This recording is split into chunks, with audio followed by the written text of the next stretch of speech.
We have a pretty good idea what the immediate future of bikes holds, but what happens after that? Here are 5 technologies we'd like to see put to good use on 2 wheels. Regular carbon is old hat these days. Sure, it's brilliant for making those laterally stiff, vertically compliant bikes we all froth over, but the basic concept of laying up carbon with epoxy hasn't changed all that much in recent years. The one carbon atom thick wonder material, graphene, appeared on the scene a few years ago, promising to revolutionise everything, but we're still waiting for it to take over in bikes. UK brand Dassi has already made a graphene road bike called the Interceptor.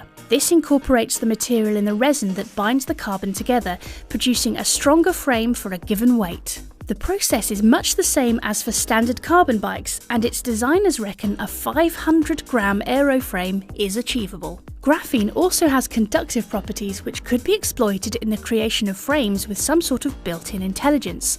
The possibilities are intriguing. Imagine if you never had to clean your bike ever again.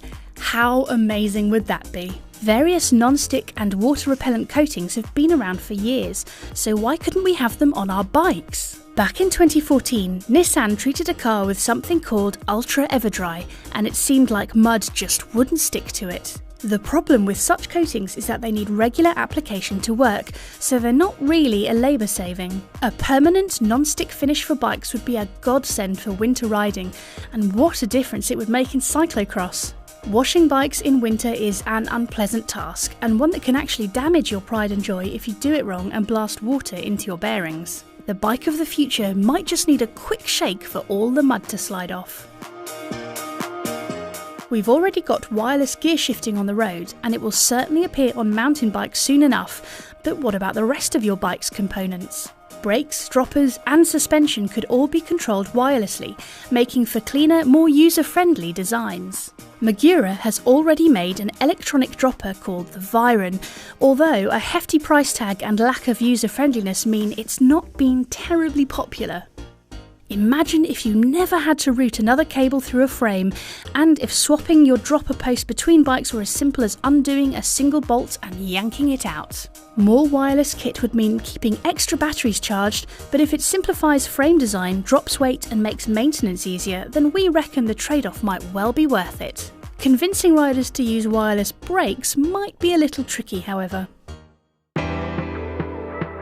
Modern mountain bike suspension is pretty incredible, combining lightweight with truly impressive performance. At the moment, on-the-fly adjustments tend to be limited to climbing lockouts and the like, but what if you could precisely adjust damping as you rode? Fox's never quite available live valve promises to offer something along these lines, but what we'd really like to see is a true magnetorheological damping setup as found on certain supercars like the Audi R8.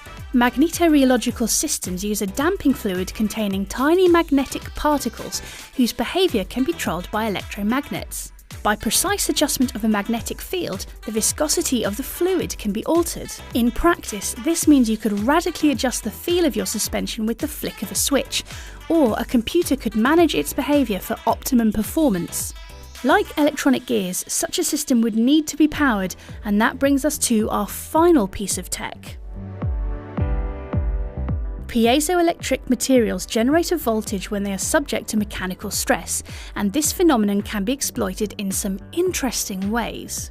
Way back in 2008, researchers at a French university were able to demonstrate that a piezoelectric generator could be used to produce a few milliwatts of power, theoretically enough to power a small LED light.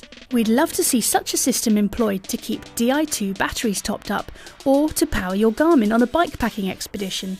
As more and more electronics make their way onto our bikes, the possible applications are multiplying.